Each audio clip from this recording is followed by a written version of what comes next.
Un soir d'automne à Charlotte, en Caroline du Nord, une jeune femme enceinte est la cible d'une fusillade dans sa voiture.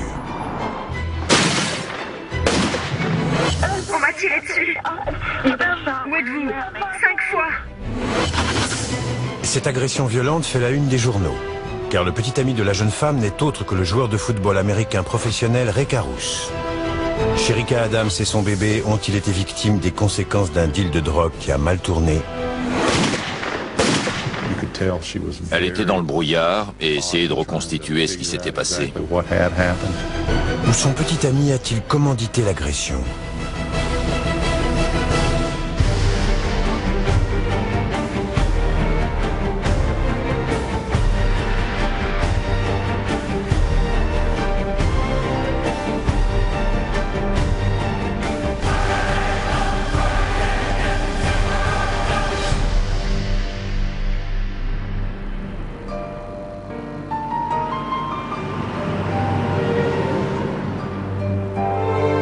Shericka Adams a grandi à Charlotte, en Caroline du Nord. C'est la fille unique de Sandra Adams. Déjà toute petite, Shericka était une fonceuse, très déterminée. Elle savait exactement ce qu'elle voulait. Elle était enjouée, pleine de vie. Elle était comme un rayon de soleil, une étincelle. Tout ce que les parents inculquent à leurs enfants, qu'ils peuvent réussir tout ce qu'ils entreprennent, devenir quelqu'un dans la vie, elle en était convaincue. À 21 ans, Shericka est plus déterminée que jamais. Elle se partage entre une carrière dans l'immobilier et une vie sociale bien remplie. Elle savait toujours où auraient lieu les soirées les plus branchées. Et elle connaissait des gens influents. Donc à chaque fois, c'était une expérience de sortir avec elle. Je ne savais jamais où on allait, ni qui j'allais rencontrer. C'est justement lors d'une soirée à Charlotte en 1997 que Shericka rencontre le footballeur Ray Carruth. Elle m'a appelé pour me dire qu'elle avait rencontré un garçon épatant, qu'elle trouvait très drôle. Ray Carruth est un jeune footballeur universitaire bourré de talent qui vient d'être engagé par l'équipe NFL de Charlotte, les Panthers de Caroline. Il a signé un contrat de 4 ans pour un montant de près de 4 millions de dollars. Né en Californie, Ray Carruth avait toujours rêvé de devenir professionnel. À 23 ans, son rêve se réalise enfin. Le jeune sportif et Shericka sortent ensemble presque immédiatement. Connaissant leur personnalité à tous les deux, je crois qu'ils s'amusaient bien ensemble. Ils devaient rire beaucoup parce que Ray était très énergique et très drôle. Puis, le jour de la fête des mères 1999, Shericka annonce à sa mère qu'elle est enceinte et que le père du bébé est Ray Carruth. C'était l'un des plus beaux cadeaux de fête des mères dont je pouvais rêver. Apprendre que j'allais être grand-mère. Elle était tellement heureuse qu'elle irradiait. Très heureuse. Pourtant, Shericka sait qu'elle n'est pas la seule femme dans la vie de Ray Carruth. Et cela ne lui plaît guère. Il sortait avec d'autres filles. Et Shericka n'était pas du genre à se laisser marcher sur les pieds. Elle ne voulait pas être la numéro 1. Elle voulait être la seule. Mais le footballeur a laissé quelques petites amies dans son sillage. Et même un fils en Californie. Il n'a pas l'air de vouloir changer de mode de vie. Elle a décidé qu'elle allait rompre et qu'ils seraient coparents, comme elle disait. Qu'ils participeraient tous les deux à l'éducation de l'enfant, mais qu'il valait mieux qu'ils ne soient plus en couple. Pour Ray Carruth, la nouvelle de la grossesse de Shericka tombe au mauvais moment. Même si sa première saison chez les Panthers a été spectaculaire, les blessures se sont ensuite enchaînées. Et certaines rumeurs laissent entendre qu'il devient un poids mort pour l'équipe. Le jeune homme est inquiet. Il paye déjà une pension alimentaire pour son fils en Californie et n'a aucune envie d'avoir un autre enfant. Au début, il voulait qu'elle se fasse avorter. Et c'était hors de question pour elle. Il avait l'habitude de prendre toutes les décisions. Et avec Sherika, il n'avait aucun contrôle sur ce qui allait se passer. Lorsqu'il comprend que Sherika est bien décidée à garder le bébé, Ray Carruth semble se faire petit à petit à l'idée. Avec le temps, il avait l'air de plus en plus content. Il l'accompagnait chez le médecin, il allait même au cours d'accouchement sans douleur avec elle. En novembre 1999, Ray Carruth invite Sherika à sortir. Elle a écrit dans son journal que c'était leur premier rendez-vous pour marquer qu'ils étaient de nouveau ensemble, qu'ils avaient décidé de trouver une solution. Donc elle était contente.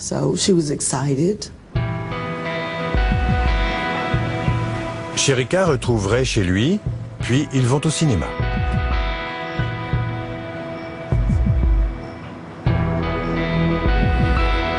Après le film, ils décident d'aller chez la jeune femme, chacun dans sa voiture. Sherika suit Ray Carruth.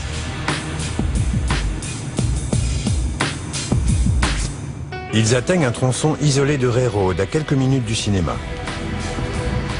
À cet endroit, la route est bordée de chaque côté par des arbres.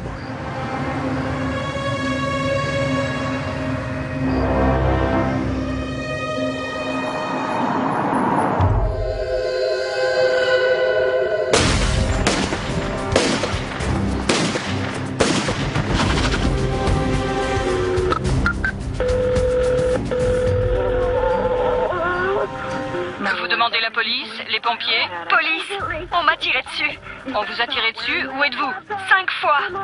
Écoutez-moi, vous êtes sur un portable. Je ne sais pas où vous êtes. Dites-moi où vous êtes. Où êtes-vous? L'église du Calvaire. L'église du Calvaire. Du côté gauche. Où ça? Sur Ray Road. Sur Ray Road.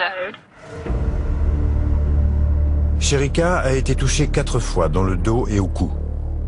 Elle parvient à continuer à conduire et s'arrête sur une pelouse devant une maison.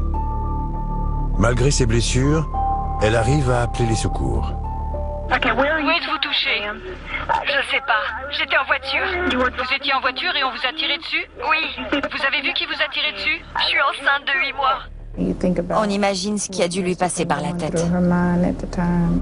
Je vais vous passer un médecin. Continuez à me parler. On va vous aider. Mais il faut qu'on sache où vous êtes. Restez avec moi. Madame, restez avec moi. Ne quittez pas. Parlez-moi. Ça a dû être atroce. Et surtout en étant enceinte.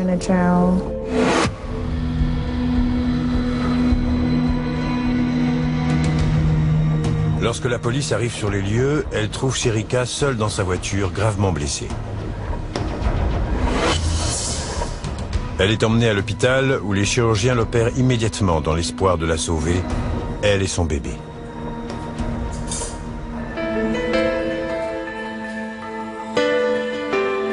Le 16 novembre 1999, à l'aube, Chancellor Lee Adams naît par césarienne d'urgence, 10 semaines avant terme.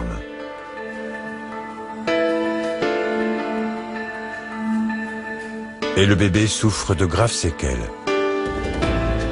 Le pronostic des médecins était très pessimiste parce qu'il avait perdu tellement d'oxygène et de sang que toutes les parties de son cerveau avaient subi des lésions. Et le neurologue m'a expliqué qu'il serait en gros à la limite de l'état végétatif, qu'il ne pourrait ni marcher, ni parler, ni apprendre. La première réaction de Sondra en arrivant à l'hôpital est d'appeler Ray. Elle sait que sa fille avait rendez-vous avec lui ce soir-là. Je l'ai appelé plusieurs fois sur son portable. J'ai essayé de le joindre, mais je n'ai pas réussi. Et il s'est écoulé plusieurs heures avant qu'il n'arrive à l'hôpital. Darrell Price, inspecteur de la brigade criminelle, se rend au chevet de Sherika. Lorsqu'elle s'est réveillée après son opération, elle était intubée et ne pouvait pas parler. Mais elle était consciente. Une infirmière lui a donné du papier et un stylo. Je lui ai posé beaucoup de questions. Sherika s'accroche difficilement à la vie, mais trouve la force d'écrire ce qu'elle se rappelle de son agression. Elle écrit que Ray Carruth était présent quand on lui a tiré dessus, puis qu'il est parti. On lui a demandé si c'était lui qui avait tiré. Elle n'a pas dit que c'était lui, mais elle n'a pas dit non plus que ce n'était pas lui. Ça restait la grande question. On voyait qu'elle était dans le brouillard et essayait de reconstituer ce qui s'était passé. Elle a noté plusieurs choses qui étaient arrivées pour nous donner un point de départ. Peu de temps après avoir parlé aux inspecteurs, Sherika tombe dans le coma. La police demande à Ray Carruth où il est allé après être sorti du cinéma avec Sherika. Il affirme s'être rendu directement chez un ami, ce que ce dernier confirme. Mais l'inspecteur Price n'est pas convaincu. Il tente de déterminer avec précision l'heure de la fusillade. Lorsqu'elle a appelé les secours, l'ordinateur a enregistré l'heure exacte de l'appel. Et on savait que l'agression avait eu lieu 1 ou 2 minutes plus tôt, mais pas beaucoup plus. Donc on avait quasiment l'heure exacte. Darrell Price doit ensuite localiser l'endroit où se trouvait Ray Carruth au moment de l'agression. Il se trouve qu'il était également au téléphone pendant que Sherika appelait les secours. Grâce à la triangulation de son téléphone, on a pu déterminer qu'il se trouvait tout près de l'endroit de l'attaque. On a su grâce à ça que ce qu'il nous avait raconté était faux. 9 jours après l'agression, la police estime avoir réuni suffisamment de preuves et arrête Ray Carruth pour association de malfaiteurs en vue de commettre un meurtre et tentative de meurtre. Pour tous ceux qui le connaissent, c'est un véritable choc. Je n'arrivais pas à concevoir qu'il ait pu faire ça. Ce n'était pas du tout dans son caractère. La police examine la liste des appels émis et reçus par Ray Carruth et arrête 2 autres suspects avec qui il a parlé la nuit de l'agression et les jours précédents. Il s'agit de Van Brett Watkins, délinquant récidiviste, et de Michael Kennedy, dealer notoire. Carruth est relâché après avoir versé une caution de 3 millions de dollars et contre la promesse de se rendre à la justice si Sherika Adams ou son bébé meurt. Les 3 suspects clament leur innocence et ne disent rien qui puisse impliquer les 2 autres. Jusqu'au jour où Ray Carruth passe à la télévision lors d'une interview qui déclenche la colère de Van Brett Watkins. Ray Carruth est passé à la télé et on lui a demandé ce qu'il pensait de l'autre suspect arrêté par la police. Et ce qui a mis Van Brett Watkins en colère, c'est quand Ray Carruth a dit qu'il espérait que c'était bien lui le coupable. Il n'en faut pas plus pour pousser Van Brett Watkins à parler à la police. Au grand étonnement des enquêteurs, il reconnaît être l'auteur des coups de feu sur Sherika Adams. Michael Kennedy conduisait la voiture. Il affirme également que c'est Ray Carruth qui a tout planifié et les a payés pour commettre le crime. Les dires de Van Brett Watkins collaient parfaitement avec les éléments qu'on avait rassemblés. Il nous a indiqué où il avait jeté l'arme et elle a été retrouvée à cet endroit. Il nous a dit exactement où l'agression avait eu lieu, ce qu'il ne pouvait pas savoir s'il n'avait pas été là. Il nous a expliqué où se trouvait le véhicule de Ray, où se trouvait le leur et qui le conduisait. Il n'avait aucune raison de mentir, puisqu'il avait avoué avoir tiré. À ce stade, Ray Carruth n'est accusé que d'association de malfaiteurs en vue de commettre un meurtre et de tentative de meurtre. Mais le 14 décembre 2000, l'état de Sherika Adams empire.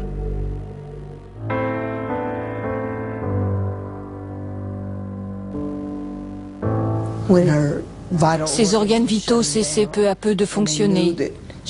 Et les médecins savaient qu'elle ne récupérerait jamais. C'est moi qui ai pris la décision de la débrancher, parce qu'elle aimait trop la vie.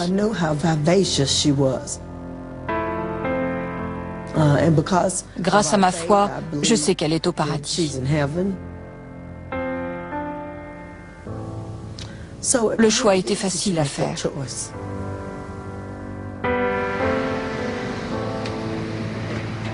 Lorsque Ray Carruth apprend la mort de Sherika, il ne respecte pas son engagement.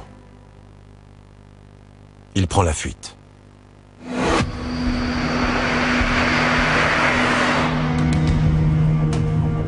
C'est désormais un fugitif recherché pour meurtre avec préméditation.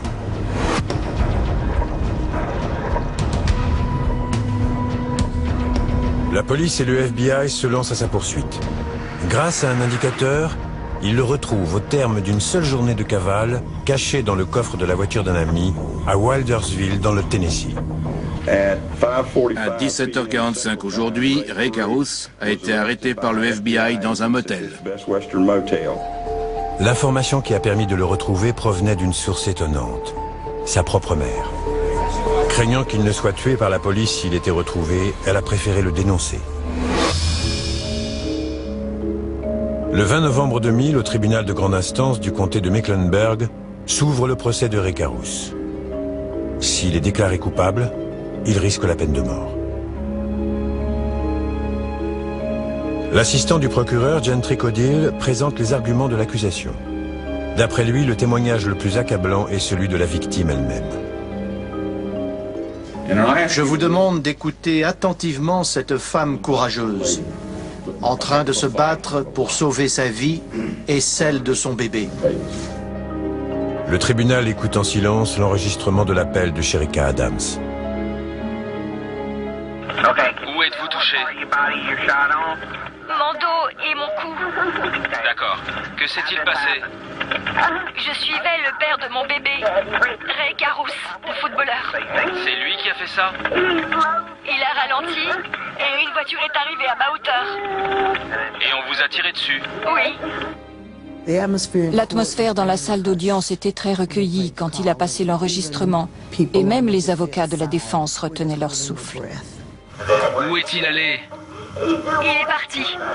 Comment s'appelle-t-il? Ray Carruth. Il joue dans l'équipe des Panthers. Comment s'appelle-t-il? Ray Carruth. J'étais très fière à ce moment-là d'entendre sa voix. Ça montrait à tout le monde le courage de ma fille. C'était une maman merveilleuse. Elle prenait soin de son bébé.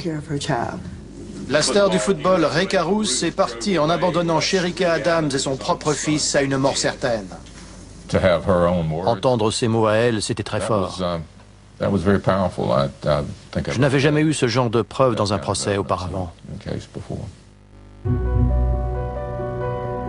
Puis l'assistant du procureur présente les éléments recueillis à l'hôpital où, après son opération, Shericka a écrit des messages impliquant Ray Carruth. Il roulait devant moi et s'est arrêté.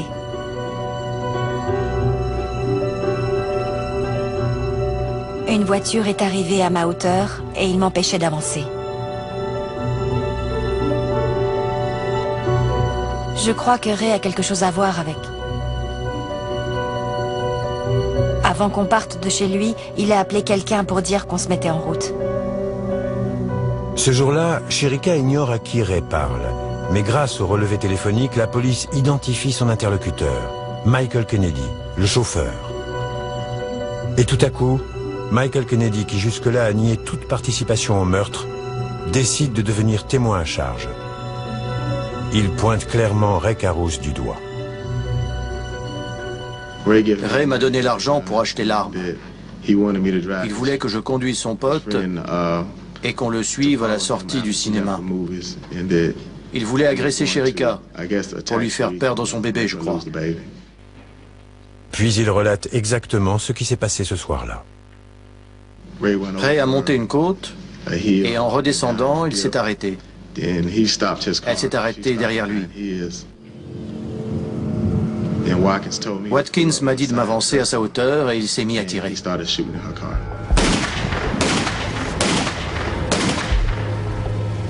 Pour l'inspecteur Price, le mobile de Ray Carruth est évident. C'était un jeune sportif plein d'ambition. Et il avait mis enceinte une femme dont il n'était pas amoureux.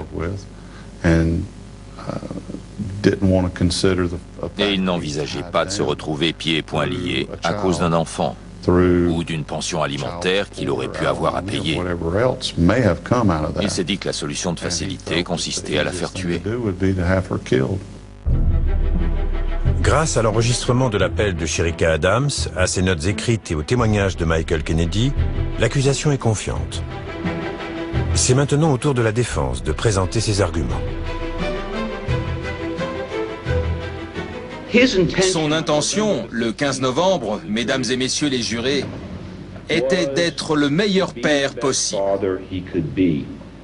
David Rudolph, l'avocat de la défense, cherche à décrédibiliser les témoins présentés par l'accusation.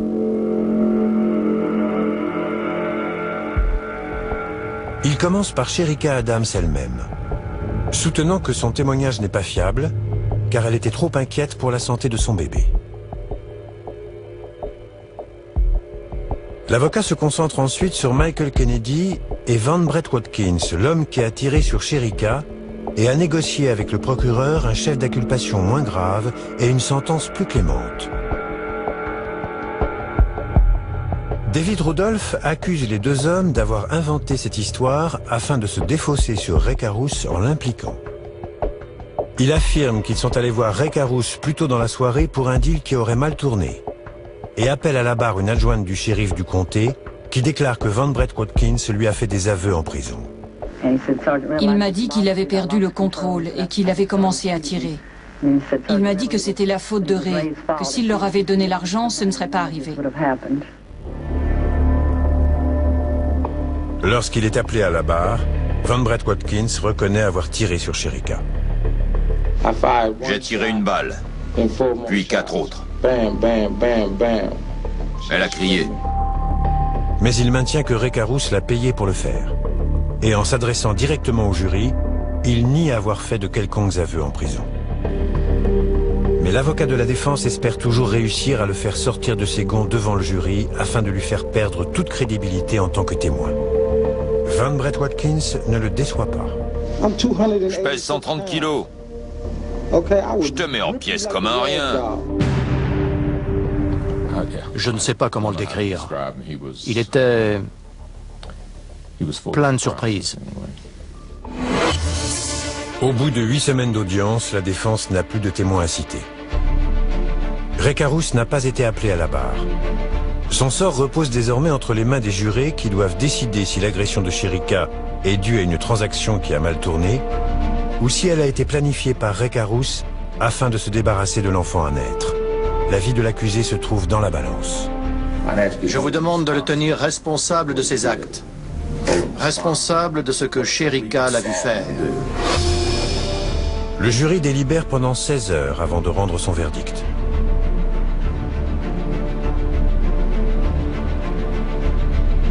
Nous, membres du jury, déclarons à l'unanimité l'accusé Ray Carruth coupable d'association de malfaiteurs en vue de commettre un meurtre sur la personne de Shericka Adams, mais non coupable de meurtre avec préméditation sur la personne de Shericka Adams. Bien qu'il l'ait reconnu coupable d'avoir organisé l'assassinat de Shericka, le jury refuse de le condamner pour meurtre avec préméditation et estime qu'il ne mérite pas la peine de mort. L'homme qui a appuyé sur la détente, Van Brett Watkins, écope de 40 ans de prison.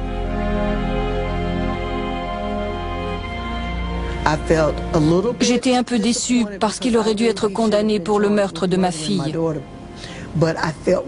Mais j'étais soulagée de savoir qu'il irait en prison, qu'il ne ressortirait pas de ce tribunal pour retrouver sa belle vie de footballeur professionnel.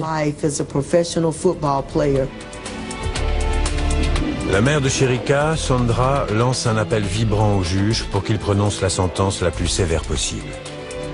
Je voulais absolument faire comprendre au juge que la vie de ma fille avait de l'importance, que sa vie comptait pour quelque chose. Qu'il soit puni non pas comme un petit garçon, mais comme un homme pour une fois. Qu'il soit tenu responsable de ses actes. Je me suis dit que cette déclaration était ma seule et unique chance de dire à quel point il était important que justice soit rendue. Et je voulais le faire avec toute l'intensité et toute l'émotion dont j'étais capable.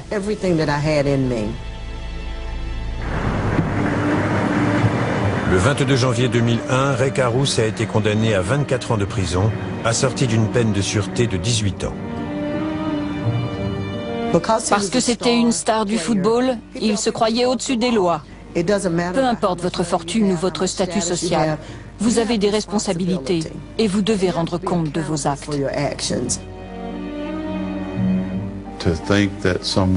Imaginez que quelqu'un qui a un tel rang dans la société puisse commettre un crime aussi atroce, ça dérange les gens à tel point qu'ils se refusent à y croire.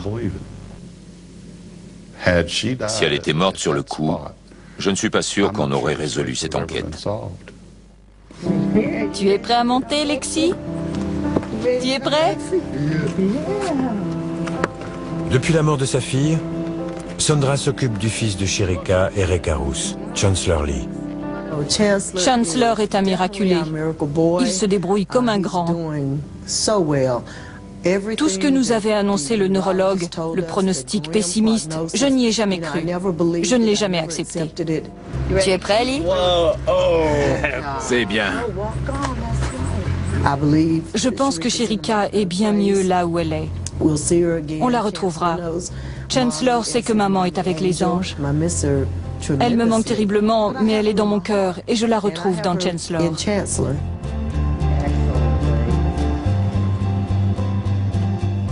Il donne un sens à ma vie. Beaucoup de gens pensent que je veille sur lui, mais c'est lui qui veille sur moi.